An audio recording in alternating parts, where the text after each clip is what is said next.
সংসদে বসে জনগণের সমর্থন নিয়ে আওয়ামী লীগকে নিষিদ্ধ করার কথা জানিয়েছেন বিএনপির যুগ্ম মহাসচিব শহীদ উদ্দিন চৌধুরী আনি। দুপুরে লক্ষ্মীপুরে এক অনুষ্ঠানে তিনি কথা বলেন। তিনি আরও বলেন, ৫ আগস্টের পর অনেকেই বলেছে আওয়ামী লীগকে ক্ষমা করে দেওয়ার জন্য, তবে তাদের ক্ষমা করার কোনো সুযোগ নেই। সেই সুযোগ বিএনপি দেবে না। জনগণের সমর্থন নিয়ে আওয়ামী লীগকে নিষিদ্ধ করা হবে।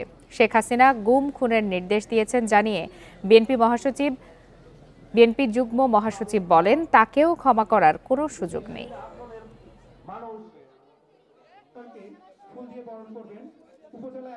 তারা যে অত্যাচার করেছে, তারা যে নির্যাতন করেছে, হাসিনা নিষিদ্ধ হয়ে গেছে, হাসিনা নিষিদ্ধ হয়ে যাবে, আওয়ামী লীগ নিষিদ্ধ হয়ে যাবে।